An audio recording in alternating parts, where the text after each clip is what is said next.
This is Red Mate. Today I've got Scott with me. We're going to go through and explain why Aston Villa are the luckiest team in the league. In Australia, Perth Glory, our local team, we've seen that they travel by far the most out of any team in the A-League. I mean, this has a huge influence on the player's recovery, the effect it has on your body being on planes, on flights, on the road, pre and post game. Being away from your family, I'd say. Yeah, especially any kind of like long periods for sure. In the local Australian rules football, it's very much spoken about that the Perth-based teams travel much further than the other teams. Largely are based in Melbourne on the East Coast. Massively in the local game, massive talking point. You look at the disadvantages that it causes for the players, but there's like one player in mind that he's travelled almost like 1 million kilometres across to the other country, which you think, that doesn't sound all that much, but then when you put it in perspective of how much travel that is, and then you might have a player that's done 1/10 of that over their career. I think it's a huge advantage purely from not being away from family, sitting down on an aeroplane like that's not fun, the waiting, sleeping in another hotel or another bed or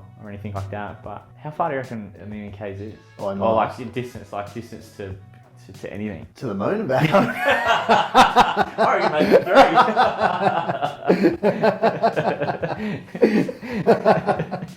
Yeah, I reckon it'd be roughly about that.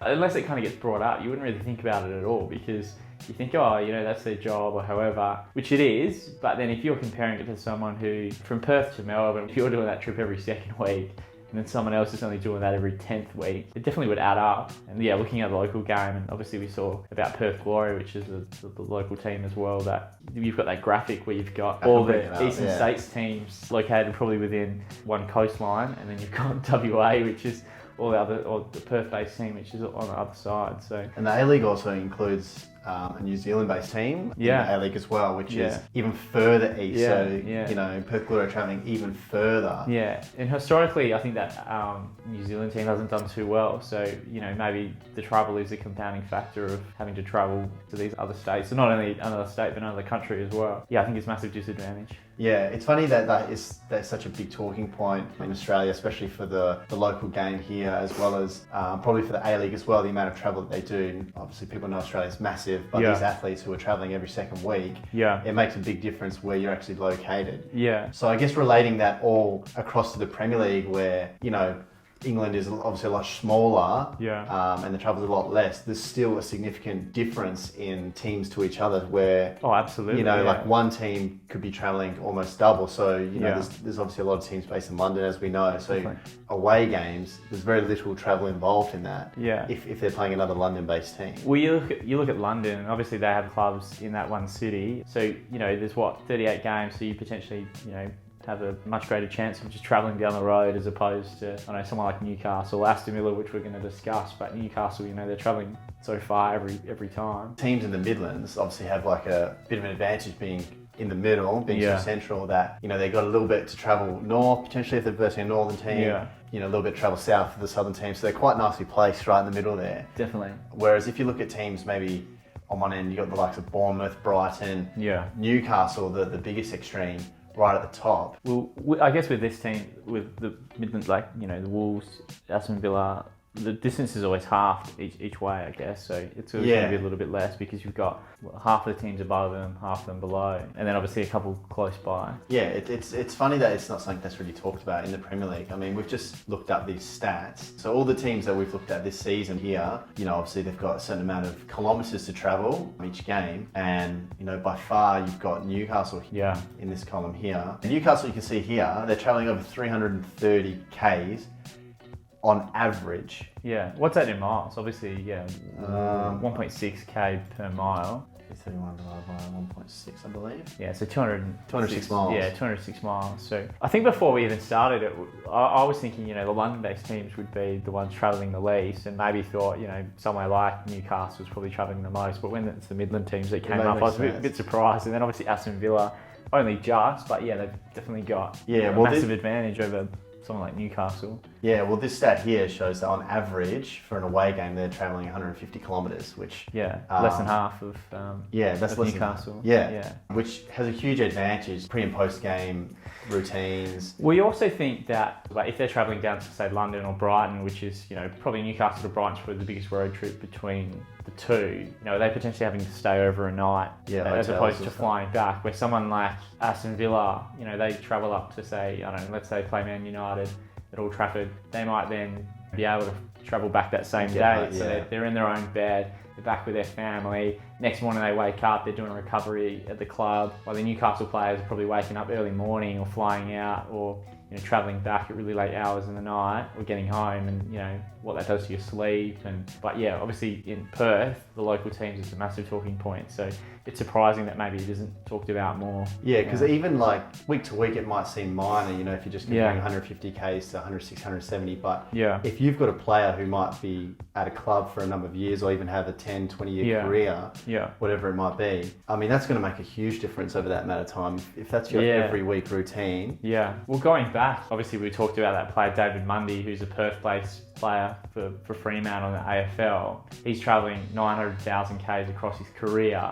There's a comparison, I think, to a Melbourne-based player, and it's almost 1/10 of the travel across his career because you've got 10 of the teams in Melbourne, you've got 2 teams in WA, but obviously they'll see in the graphic, you've got a lot of teams that are based all on the East Coast, so the travel's so much reduced. Where you think about like the EPL, people probably think, it's a super even league because you're versing every team twice, one at home, one away. Maybe in football that's the case, but if you look at other leagues and other sports across the globe, like the NBA, American football, the Australian Football League, they're not playing every team an equal amount of times, especially the NFL, which is obviously the gridiron in America. They're playing a kind of a rotating fixture, so they might not play every team through that 1 year. Where the EPL, you go, everyone's playing everyone twice, so it's equal, it's even. But then you think, but now someone like Newcastle, there's no fault or benefit of their own, it's just where they are. They only have to travel, just over double the distance of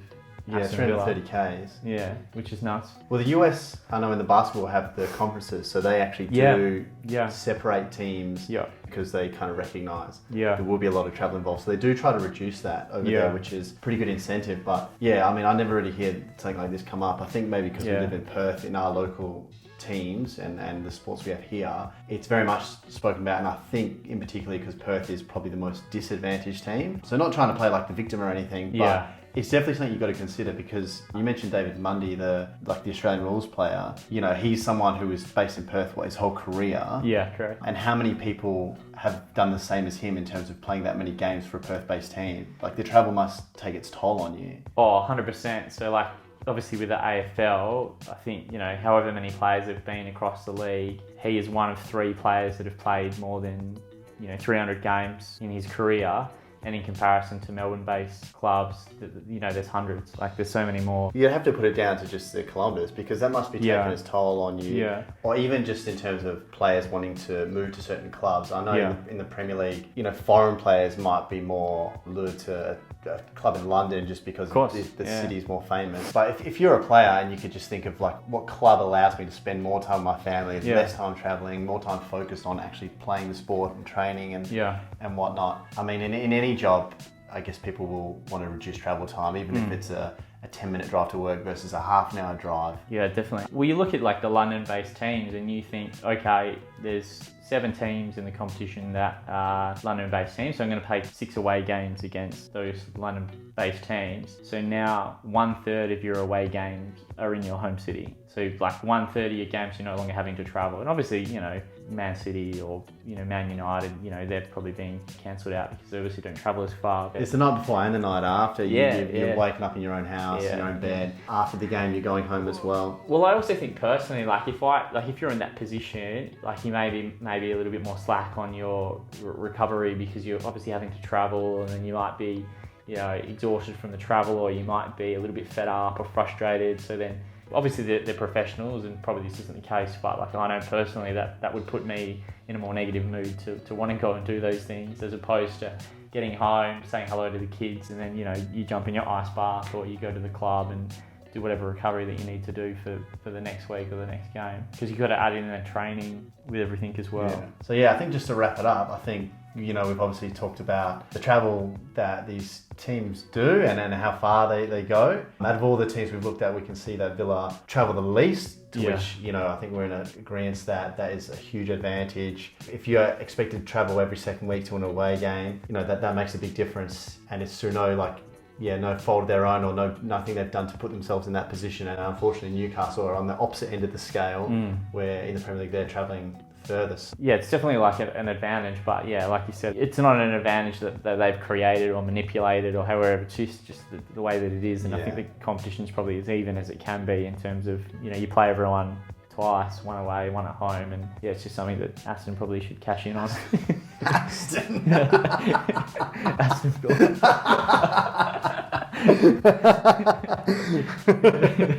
All right, guys, you've heard our thoughts. Chuck in the comments below if you've got anything further you want to add. If there's a team that you know that travels even further in the past, or if you think, you know, maybe we've been a bit too hard on Aston Villa because obviously it's not their fault. Might be a few Aston Villa fans a bit unhappy. Yeah, they've been keeping this quiet for so long. It just seems like it's not really talked about. I've not heard anything really about it. It's a massive thing here in Australia in terms of the travel time and the distance, especially because the country's so big. You are expected to travel a lot, even more in particular for the Perth-based teams where we are. So yeah, let us know if you've heard this conversation before, what your thoughts are. If you've enjoyed the conversation, give it a like. If you don't want to see Scott again, chuck in the comments below. Give me a flick and I'll get moving. And I'll get someone else in. Yeah. But yeah, if you haven't already, hit the subscribe button and also click the bell button so you get notified when we're uploading videos in future. That was Red Mate. I've been Ant. This is Scott. We'll see you in the next one.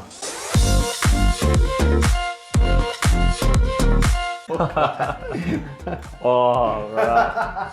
Thanks for the introduction.